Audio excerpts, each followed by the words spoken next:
Merhabalar, bugün sizlerle görmüş olduğunuz bu çantayı çalışacağız.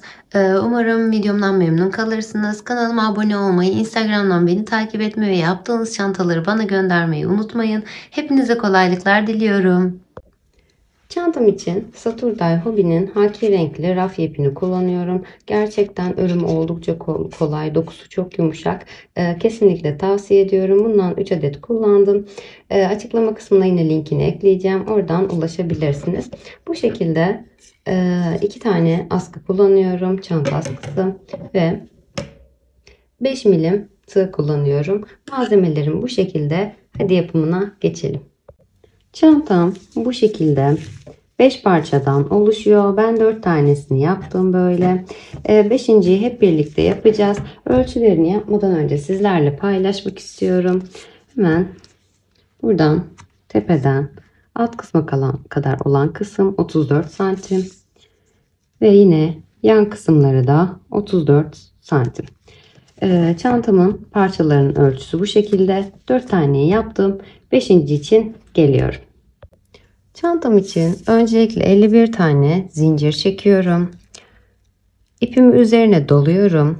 51 zincirimden sonra 51.'ye değil 50.'ye değil 49. zincirimin bu şekilde bakın ön kanatları arka tarafını çevirerek arkasındaki bu kanada tığımı batıyorum.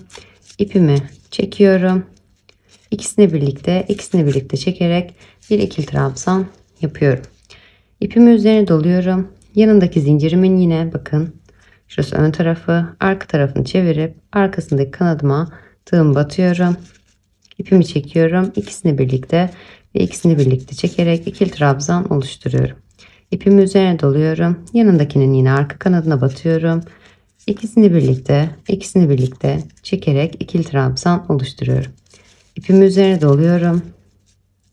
Yanındaki zincirimin arka kanadına batıyorum. İpimi çekiyorum.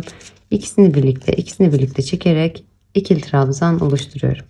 İpimi üzerine doluyorum. Yanındakinin yine arka kanadına batıyorum. İpimi çekiyorum. İkisini birlikte çekerek ikili trabzan oluşturuyorum.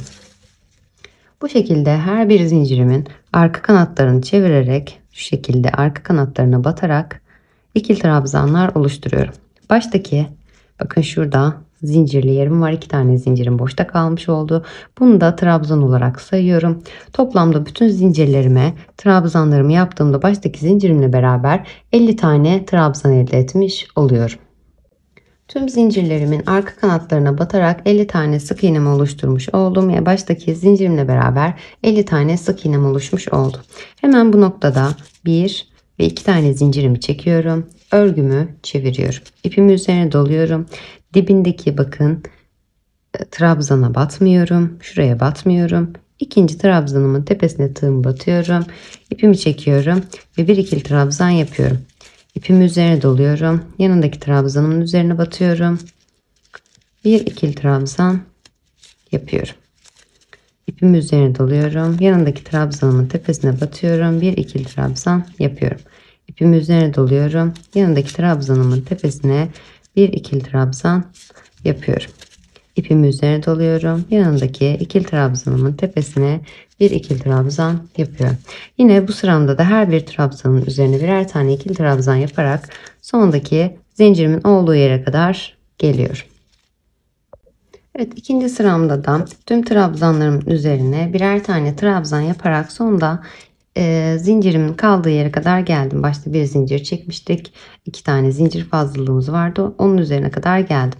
Bu kısma kadar baştaki zincirimizle beraber 49 tane sık iğnemiz oluşmuş oluyor. Baştaki zincirimizde trabzan olarak sayıyoruz demiştim. Trabzan olarak saydığımız için sondaki zincirimizin üzerine de batacağız. İpimizi üzerine de doladık. Hemen zincirimizin tepesine batıyoruz. İpimizi çekiyoruz. İkisinden birlikte geçirerek bir ikili trabzan oluşturuyoruz. 1 ve 2 zincir çekerek örgümüzü çeviriyoruz. İpimi üzerine dolayıp yine dibindekine değil hemen yanındaki trabzanımın tepesine tığım batıyorum. İkisini birlikte çekerek ikili trabzanımı oluşturuyorum. İpimi üzerine doluyorum. Yanındaki trabzanımın tepesine batıyorum. İkisini birlikte ve ikisini birlikte çekerek ikili trabzanımı oluşturuyorum. İpimi üzerine doluyorum. Yanındaki ikili trabzanımı batıyorum. İkisini birlikte ve ikisini birlikte çekerek trabzanımı oluşturuyorum. İpimi üzerine doluyorum.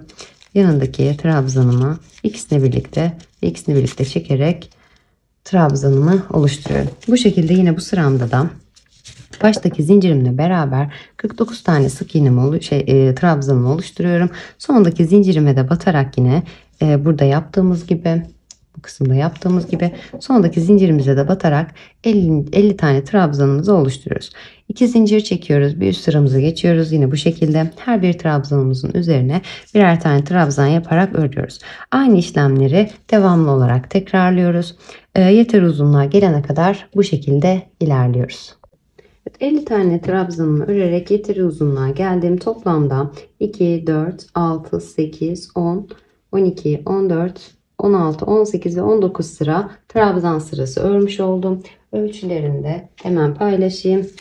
Sık iğneleri yapmadan önceki ölçümü 33 santim boyu ve yine 33 santimde eni olmuş oldu. Hemen kenar tığlamalarına geçiyoruz. 19 trabzan sıramı ördükten sonra hemen kenardaki bakın bu noktaya bir zincir çekiyorum. Hemen dibine bakın şurada şöyle bu noktaya tığım batıyorum. İpimi çekiyorum ve bir sık iğne yapıyorum. Buraya bir işaretleyici takıyorum. Yanındaki sık iğnemi batıyorum. Pardon, trabzanımın arasındaki boşluğa batıyorum. Bir sık iğne yapamıyorum. Birbirine geçmiş çünkü. Örmesi bu arada gerçekten ipin çok kolay. Kopma yaşamadım hiç. Diğer rafya ipler biraz daha sert oluyor. Dokusu çok yumuşak. Kesinlikle tavsiye ediyorum. Araya bir sık iğne yaptım. Hemen aynı yere tekrar bir sık iğne yapıyorum. Bakın iki trabzanın arasında bir boşluk var. Buraya da bir sık iğne yapıyorum. Yanında zincirli olan kısmıma denk geldim. Buraya bir sık iğne yapıyorum. Bir tane yeterli oluyor. Siz uzunluğuna göre örgünüzün uzunluğuna yani zincirinizin uzunluğuna göre ikiye de çıkarabilirsiniz. Ama benim için bir yeterli oldu. Hemen iki trabzanın arasındaki boşluğa bakın. Şuraya tığım batıyorum. Bir sık iğne yapıyorum. Yanındaki trabzanın arasındaki boşluğa bir sık iğne ve aynı yere tekrar batarak ikinci sık iğnemi yapıyorum. Yanındaki sık iğnemin üzerine bir sık iğne ve yanındaki zincirimin arasındaki boşluğa bir sık iğne. İkisinin arasındaki boşluğa bir sık iğne ve trabzanın arasına iki tane sık iğne. Bu şekilde hemen zincirimin olduğu yere bir sık iğne. Bu şekilde her bir boşluğuma birer tane sık iğne yaparak köşe noktama kadar geliyorum. Burada da yine bir sık iğne yaparak dönüyorum. Yani her bir boşluğuma birer tane sık iğne gelmiş oluyor. Burada da yine bütün sık iğnelerimi tamamlıyorum. Bütün burada zincirlerimin üzerine, trabzanlarımın üzerine birer tane sık iğne yapıyorum. Köşede bakın burada zincirle başlamışım. Zincirimin tepesine yine bir sık iğne ve bu tarafta yaptığım işlemin aynısını bu kısımda da uyguluyorum. Yine en üst kısma geçiyorum. Kenarda bir sık iğne yapıyorum. Burada da yine zincir var. Zincirin tepesine bir sık iğne yaparak köşemi dönüyorum ve her bir sık iğnemin üzerine birer tane sık iğne yaparak başlangıç noktama geliyorum ve bu noktada kaydırmayla ipimi kesiyorum ve birleştirmeme geçiyorum. Birleştirmem için öncelikle iki parçamı aldım. Düz taraflarını birbirine bakacak şekilde bu şekilde ayarlıyorum. İkisini birlikte bu şekilde biraz daha yakınlaştırabilirim. Şöyle. Evet. İki ucunu bir tanesinde taban sayıyorum bunun. Mesela bunu taban olarak kullanacağım. Bütün etrafını çevreleyeceğim. Burada hemen köşemi buluyorum. Köşemden iğnemi ve tığımı geçiriyorum. Karşısındaki köşeyi buluyorum. İçerisinden geçiriyorum. Hemen bu noktada ipimi çekiyorum ikisinden birlikte. Bir zincir çekiyorum. Aynı yerlere tekrar batıyorum.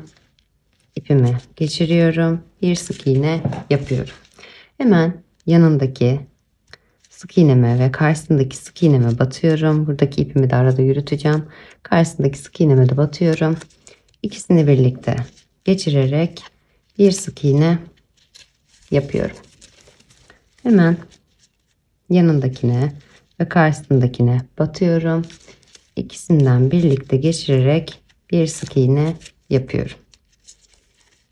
Yanındakine, karşısındakine batıyorum. İkisinden birlikte geçirerek bir sık iğne yapıyorum. Yanındakine ve karşısındakine batırıyorum. İkisinden birlikte geçirerek bir sık iğne yapıyorum. Yanındakine ve karşısındakine batıyorum.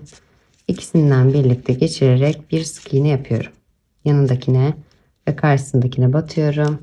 İkisinden birlikte geçirerek bir sık iğne yapıyorum. Birleştirmem bakın bu şekilde gözükmüş oluyor.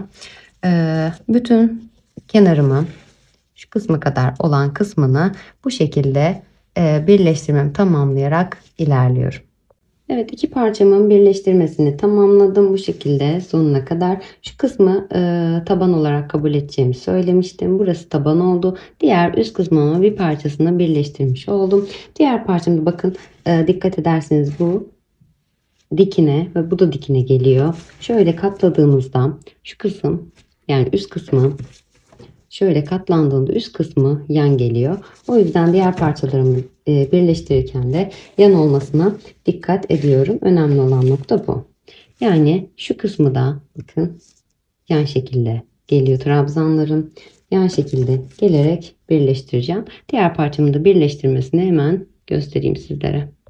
Evet, bu köşemi birleştirdikten sonra demiştim bu yan geliyor. Diğer tarafı da yan olarak ayarladım. Hemen aynı noktaya, köşe noktama tekrar tığımı batıyorum ve karşısındakinin bakın köşesine yine tığımı batıyorum. İpimi içerisinden geçiriyorum ve bir sık iğne yapıyorum. Köşemdeki noktaya tabanımda 2 kez batmış oldum. Hemen yanındaki sık iğneme batıyorum ve karşısındaki sık iğneme batıyorum. İpimi geçirerek bir sık iğne yapıyorum. Yanındakine ve karşısındakine batıyorum. İpimi çekiyorum ve bir sık iğne yapıyorum. Yanındakine ve karşısındakine batıyorum. İpimi çekiyorum ve bir sık iğne yapıyorum. Yanındakine ve karşısındakine batıyorum. İpimi çekiyorum ve bir sık iğne yapıyorum. Yanındakine, karşısındakine batıyorum. İpimi çekiyorum ve bir sık iğne yapıyorum. Yanındakine, karşısındakine batıyorum. İpimi çekiyorum ve bir sık iğne yapıyorum. Bu şekilde tabanımın üzerinde diğer parçamı da ikinci parçamı da bu şekilde birleştirmiş oluyorum. Köşeme geliyorum. Yine burada yapmış olduğum 2 kez batmıştım. Burada yapmış olduğum işlemin aynısını bu kısımda da diğer parçamla aynı şekilde batarak sık iğnelerimle birleştirmemi tamamlıyorum. Diğer dördüncü tabanındaki dördüncü köşeme geliyorum. Orada da yine aynı işlemi tekrarlıyorum ve bütün kenarlarımın birleştirmesini tamamlıyorum ve bu iki üst kısmın birleştirmesi için tekrardan geliyorum. Evet, tabanımın etrafındaki tüm parçalarımı birleştirerek köşe noktama kadar geldim. Artık üst kısımların birbirine birleştirmesine geçebiliriz. Evet, tabanımdaki tüm köşeleri birleştirdim. En son köşeme geldim. Burada iki kısmı birleştirmiştim. Burada hemen şuradaki karşıya bakın. Şurada daha önce birleştirme yaptığım yere tığımı batıyorum. Ve buradaki en son battığım köşeme şuraya tığımı batıyorum. İpimi çekiyorum. Ve bir sık iğne yapıyorum. Üst kısma geçmiş oluyorum artık. Diğer parçalarımı da bu kısımda birleştireceğim. Hemen yanındaki sık iğneme batıyorum. karşısındakine batıyorum. İpimi çekiyorum ve bir sık iğne yapıyorum. Yanındakine ve karşısındakine batıyorum. İpimi çekiyorum ve bir sık iğne yapıyorum. Yanındakine ve karşısındakine batıyorum. İpimi çekip bir sık iğne yapıyorum. Yanındakine ve karşısındakine batıyorum. İpimi çekip bir sık iğne yapıyorum. Yanındakine ve karşısındakine batıyorum. İpimi çekip bir sık iğne yapıyorum. Birleştirmemi, üst kısımlarımdaki birleştirmemi bu şekilde tamamlıyorum. Buradan direkt bağlantı oluşturarak yaptığımız için diğer köşemdeki birleştirmemi de başlangıcımı sizlere göstermek için hemen geliyorum. Evet, ipimi tekrardan bağlamayı sizlere göstereceğim. Hemen buradan köşeden, bakın daha önce birleştirme yaptığım yerden batıyorum ve karşısında daha önceden birleştirdiğim yere tekrar batıyorum.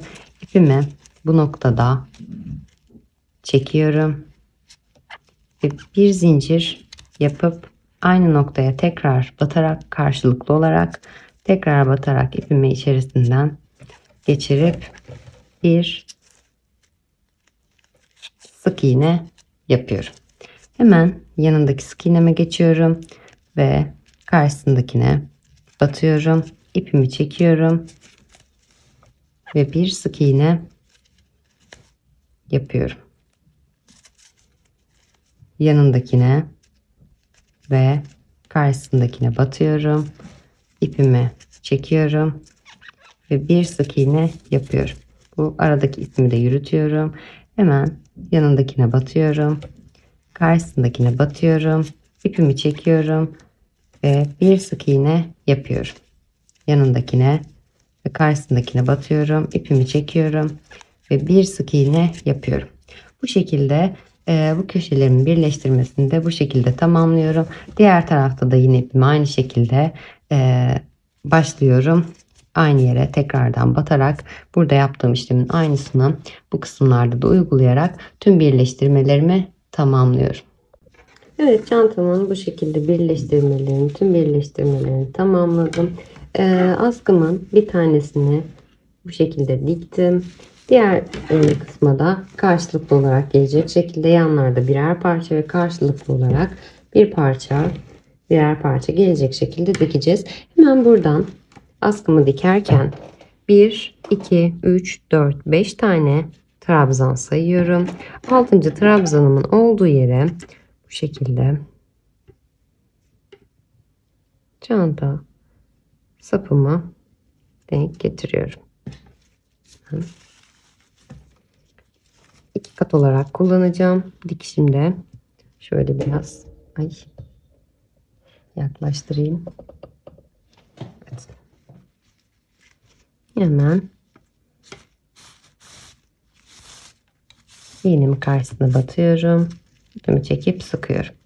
Arasına, bakın burada herhangi bir yere batıyorum. Karşısına herhangi bir yerine batıyorum ve sarma dikiş tekniğini kullanarak dikişimi yapıyorum.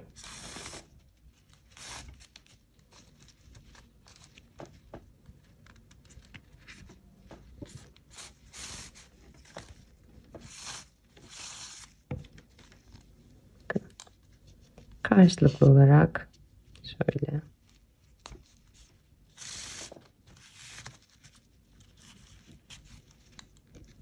dikerek askımı da birleştiriyorum ve çantam hazırlanmış oluyor. Diğer tarafta askımın görüntüsünü göstereyim sizlere. Şu şekilde sarma uygulayarak bu kısma kadar birleştiriyorum ve çantamı artık hazırlamış oluyorum.